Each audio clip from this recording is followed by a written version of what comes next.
Pukul 6 waktu Indonesia Tengah. Inilah Radio Republik Indonesia Bau-Bau dengan Warta Kepton. Berita seputar Kepulauan Buton.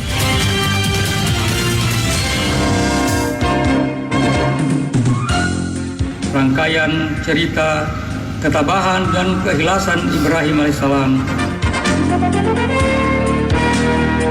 Bukan berarti SK tersebut tidak berlaku sah dan mengikat. SK masih berlaku sah dan mengikat.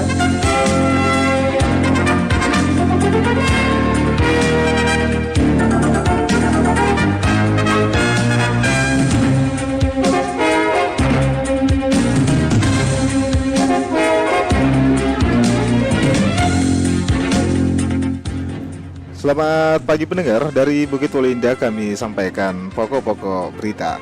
Gembiraan memperingati Idul Adha 1444 Hijriah dimanifestasikan dengan menumbuhkan nilai-nilai luhur di bumi. Surat keputusan pemberhentian Roni Muhtar dari jabatan Sekretaris Daerah Bau-Bau tertanggal 31 Januari 2023 masih berlaku sah dan mengikat. Pendengar, inilah Warta Kepton pagi hari ini, tepatnya Jumat tanggal 30 Juni 2023 bersama saya, Bu Zuda.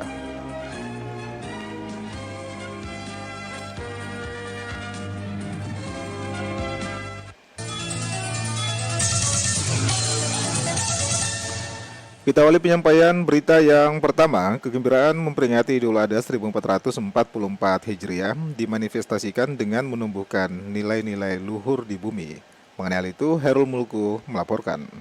Rangkaian cerita ketabahan dan keikhlasan Ibrahim alaihissalam syarat akan peristiwa-peristiwa Wali yang Kota Bau-Bau, Laude Ahmad Munianse, bersama sejumlah unsur Forkopimda dan Kepala OPD melaksanakan sholat Idul Adha 1444 Hijriah tahun 2023 Masehi di pelataran Pantai Kamali Bau-Bau, Kamis pagi. Ribuan jemaah dengan khusyuk mengikuti jalannya sholat dan mendengarkan khutbah Idul Adha yang disampaikan Kiai Haji Rih Hamadi. Dengan judul meneladani pencarian Nabi Ibrahim alaihissalam akan Tuhan, mengunjungi Baitullah dan mengundang Allah Subhanahu wa Ta'ala ke rumah kita. Rihamadi mengatakan 10 Zulhijjah adalah hari yang bersejarah dalam perjalanan sejarah manusia di muka bumi ini, karena pada hari ini kita menapaktilah sejarah Ibrahim alaihissalam, sang kekasih Allah yang menjadi tokoh pilar semua agama tauhid di dunia. rangkaian cerita ketabahan dan keikhlasan Ibrahim alaihissalam syarat akan peristiwa-peristiwa yang oleh Islam diabadikan dalam syariat haji dan hari raya kurban. Sesungguhnya pada perayaan hari ini, kata Khatib, seluruh umat muslim memanjatkan puja dan puji ke langit. Namun juga kita memanifestasikan kegembiraan itu dengan menumbuhkan nilai-nilai luhur di bumi, yakni nilai-nilai keberanian, keuletan, ketabahan, kesabaran, pengorbanan, ketaatan, dan cinta yang tak bersyarat dan tulus ikhlas tak berpamrih hanya kepada Sang Pencipta, sebagaimana diteladankan Nabi Ibrahim alaihissalam, Bapa agama Hanafiyah.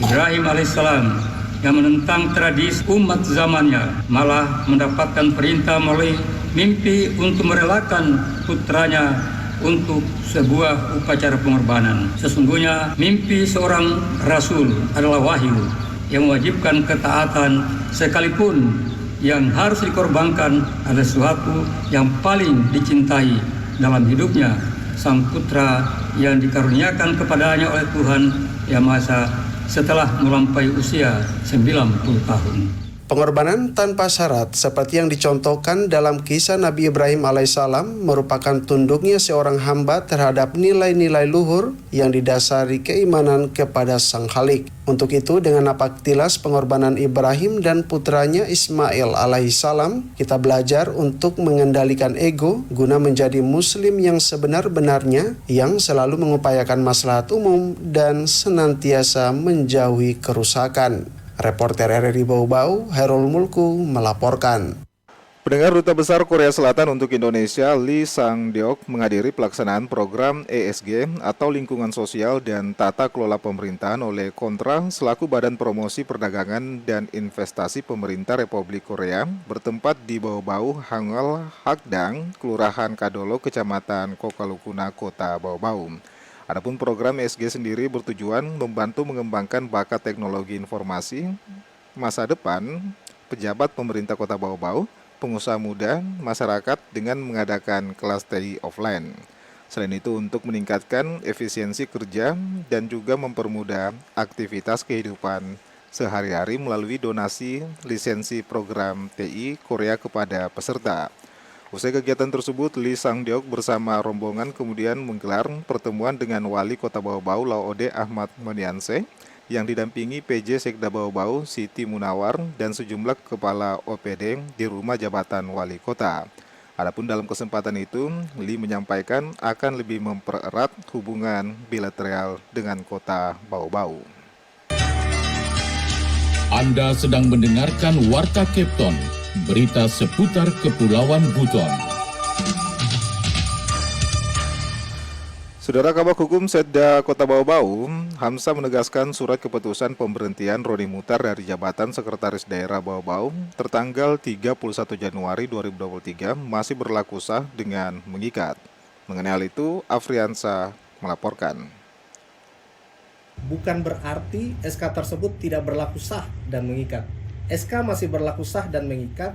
Wali Kota Bau-Bau Laode Ahmad Munianse melalui Kepala Bagian Kabak Hukum Setda Kota Bau-Bau, Hamsa menegaskan surat keputusan SK pemberhentian Roni Mutar dari jabatan Sekretaris Daerah Sekda Bau-Bau tertanggal 31 Januari 2023 masih berlaku sah dan mengikat. Penegasan tersebut disampaikan Hamsa menanggapi narasi yang beredar pasca keluarnya putusan sela oleh Hakim Pengadilan Tata Usaha Negara PT-UN Kendari pada 27 Juni 2023 yang menjawab permohonan penundaan SK pemberhentian Roni Mutar, di mana isinya mengabulkan penundaan pelaksanaan SK tersebut hingga terdapat putusan akhir yang menetapkan sebaliknya. Dikabulkannya permohonan penundaan SK pemberhentian Dr. Roni Mutar bukan berarti SK tersebut tidak berlaku sah dan mengikat. SK masih berlaku sah dan mengikat sepanjang belum dibatalkan atau dicabut. Nah, yang boleh batalkan atau cabut itu pejabat yang membuatnya atau pengadilan. Yang berlaku terhadap putusan sela PT-UN adalah penundaan atau skorsing, yang berarti SK masih diakui secara hukum namun tidak dapat dijadikan dasar untuk tindakan hukum apapun. Menurut Hamsa, permohonan penundaan oleh Roni Mutar dipertimbangkan oleh Hakim PT-UN tanpa melihat substansi permasalahan terlebih dahulu karena memang agenda persidangan belum sampai di tahap tersebut. Pertimbangan Hakim PT-UN atas penundaan lebih kepada pemenuhan syarat untuk ditunda berdasarkan ketentuan perundang-undangan yang berlaku. Sampai saat ini, kata Hamsa, gugatan Roni Mutar masih berproses di PT-UN dan agenda persidangannya belum sampai pada putusan akhir. Terkait langkah administrasi dengan penundaan SK Roni Mutar, kata Hamza, lebih dimaksudkan berpengaruh kepada proses seleksi terbuka Sekda Bau-Bau definitif dan bukan secara serampangan. Ditafsirkan bahwa sejak 27 Juni, jabatan PJ Sekda Bau-Bau tidak berlaku lagi dan Roni Mutar kembali menjabat sebagai Sekda.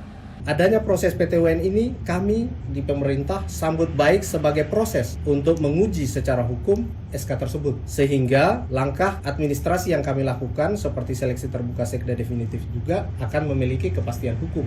Reporter RRI Bau-Bau, Afriansa melaporkan. Saudara, kita beralih ke berita yang terakhir. Wali Kota Bau-Bau Laode Ahmad Monianse mengatakan Kota Bau-Bau masuk sebagai kawasan strategis perdagangan dan jasa dalam rencana tata ruang wilayah atau RT/RW Provinsi Sulawesi Tenggara. Dengan posisi strategis tersebut, menurut Wali Kota Bau-Bau harus mempersiapkan diri dengan merencanakan kawasan-kawasan berpotensi menjadi magnet investasi. Salah satunya investasi di sektor jasa dan perdagangan hasil perikanan. Hal itu diungkapkan Ahmad Monianse saat membuka seminar awal studi kelayakan kawasan-kawasan jasa dan perdagangan hasil perikanan di salah satu hotel di Kota Bau-Bau. Ahmad Monianse mengatakan di dalam rencana tata ruang wilayah Kota Bau-Bau, kawasan perikanan strategis diperkirakan pada wilayah pesisir Kelurahan Tarafu dan Kelurahan Wameo. Kawasan tersebut akan ditata menjadi kawasan jasa perdagangan hasil perikanan Bau-Bau.